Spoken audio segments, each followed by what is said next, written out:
नमस्कार, मैं रूबी और आप देख रहे हैं नेशन लाइव 24। आज हम बात करेंगे माता के चौथे रूप यानी कि माता कुष्मांडा को लेकर।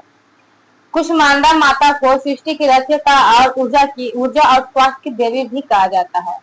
कुष्मांडा माता को सृष्टि की रचयिता भी माना जाता है। भक्त मानते हैं कि इनकी पूजा से जीवन में शक्ति और सफलता मिलती है। आज माता के इस रूप को लेकर विशेष चर्चा करेंगे।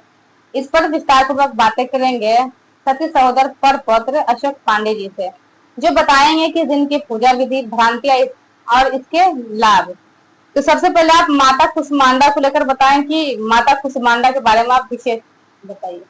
जय माता दी। जैसा कि हम लोग माँ नवरात्रि शक्ति दुर्गा का हमने माता का 2 दिन का दिवस का पूजा हुआ। प्रथम दिवस शैलपुत्री, द्वितीय ब्रह्मचारिणी और तृतीय चंद्र घंटा पूजा लगातार 3 दिन हुआ। और चौथा पूजा जो आज हम लोग बात करेंगे अर्थात कुष्मांडा। तो आज की जो बात है चौथे दिन वो कुष्मांडा देवी की बात होगी। कुष्मांडा जैसा कि जानते हैं कि माँ कुष्मांडा देवी को सृजन करता मतलब पूरा विश्व में जब पूरा अंधकार में छाया हुआ था, चारों तरफ अंधकार, मतलब कह सकते हैं कि उसमें सृष्टि नहीं था। सृष्टि रहता तो कोई मतलब प्रकाशी अंधकार में पूरा जीवन हो गया था। तो उसको नई शक्ति से माता ने कुष्मांडा ने एक अंडज के रूप में पहले इनका जन्म हुआ। और इसी अंडज में इतना तेज और शक्ति आया इसलिए इनका नाम पड़ गया माँ कुष्मांडा। और कुष्मांडा को ही हम लोग भुआ भी कहते हैं ग्रामीण भाषा के अंत में, जैसे जैसे पेठा बनता है, भुआ पाक बनता है। और ये इनका महत्व और बलि, ये कुष्मांडा का बलि भी नवरात्रि में ही जब हम बलि प्रधानता होता है तो बलि भी जो है ये कुष्मांडा से पड़ता है। और अक्षय नवमी के दिन ये कुष्मांडा बहुत महत्वपूर्ण है। चौथे दिन की पूजा होती है, लेकिन इनका कहाँ कहाँ प्रयोग होता है इस मामले में तो कुष्मांडा का ही जब अक्षय नवमी के दिन में जो दान होता है, मतलब नहीं क्षय मतलब दान, आज नहीं छन्नास, जिसका कभी हो नहीं नाश, वो कहलाता है अक्षय नवमी। तो अक्षय नवमी के दिवस दिन भी माता कुष्मांडा की ही पूजा आराधना होता है और दान किया जाता है। तो वो मतलब जब माँ का पूरे विश्व में अंधकार ब्रह्मांड में था, उसी स्वरूप में माता का जन्म हुआ अंडज के रूप में, और इसलिए माता का नाम पड़ा कुष्मांडा। और माँ कुष्मांडा को अष्टभुजा भी कहा जाता है, क्योंकि 8 भुजाएं हैं। माँ कुष्मांडा की पूजा आराधना से हमारी सृष्टि का नया जन्म सृजन करता होता है, हमें आत्मबल बढ़ता है, संयम बढ़ता है, जस बढ़ता है, कीर्ति बढ़ती है। माता के स्वरूप की जो पूजा विधि होती है उसके बारे में बताएं। माँ की जो पूजा विधि हुआ कि चौथे दिन कुष्मांडा का पूजा की है, तो माता को पूजा पाठ से प्रत्येक दिवस जो करते हैं कि जल अर्पित करना, पंचामृत से स्नान कराना, वस्त्र देना, पंचमेवा 5 प्रकार का फल, लवंग, पान का पत्र, ये सब देने के बाद माता को जो है हम लोग प्रणाम करेंगे और ये प्रकाश दें कि हमारे जीवन में प्रकाश ही प्रकाश हो। इसके लिए विशेष आराधना माता से करेंगे और ये माता के विशेष आराधना से निश्चित रूप से हमको आत्मशक्ति का बोध होगा।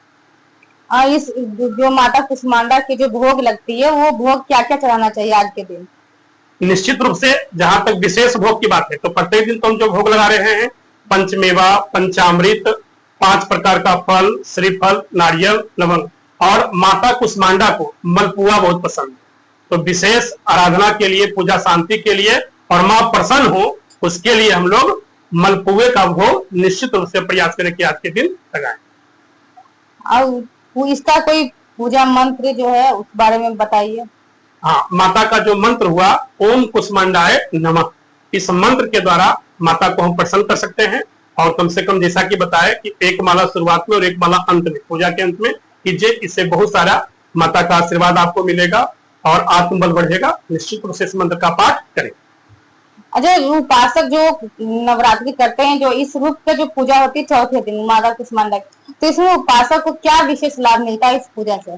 निश्चित रूप से जैसा कि कुष्मांडा से अगर सृजन करता, मतलब माता ने कि सृजन कर्ता को जन्म दिया और उसके तरफ से पूरे ब्रह्मांड को प्रकाशमय ही किया, तो ये प्रयास करेंगे कि अपने सृजनकर्ता का मतलब क्या है, सेवा करना। किसी को भी मदद का जरूरत पड़े तो उससे हम पीछे न मुड़े और निश्चित रूप से उसका आत्मबल को बढ़ाए और उसकी मदद करें।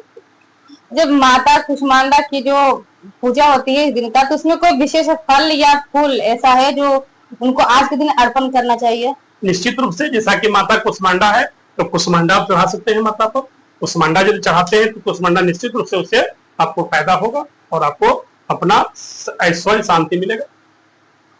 ऐसे लोग मानते हैं कि माता कुष्मांडा की जो पूजा होती है तो उसकी जो पूजा सिर्फ महिलाएं कर सकती है, क्या ये सच है? जैसे जब बलि का जहां तक बात आता है तो कुष्मांडा का मतलब यही हुए कि जनरली तौर पर पुरुष ही बलि देते हैं, माना जाता है उपस्थिति में। ये प्रयास करें कि जैसा मतलब है तो पहली प्रायोरिटी यही रहेगा कि हम पुरुष को ही बलि दिया जाए। वहां से यदि जिस रूप में है, जैसे नारी बलि अलग अलग रूपों में होता है, लेकिन माता का जो पूजा होता है इसमें विशेष रूप से पुरुष के लिए ये चीज बनाया गया है। जैसा कि आपने सुना, आज हमने जाना नवरात्र के चौथे दिन माता कुष्मांडा की महत्व पूजा विधि के बारे में। हमारे साथ उपस्थित रहे सती सहोदर परपौत्र अशोक पांडे जी, जिन्होंने हमें इसके बारे में सही सही जानकारियां दी। हम फिर से कल उपस्थित होंगे माता के 5वें दिन की पूजा जानकारी लेकर। हम फिर से उपस्थित होंगे आपके समक्ष। तब तक के लिए हमारे और हमारे टीम की ओर से नवरात्रि के चौथे दिन की हार्दिक शुभकामनाएं। जय माता दी। जय माता।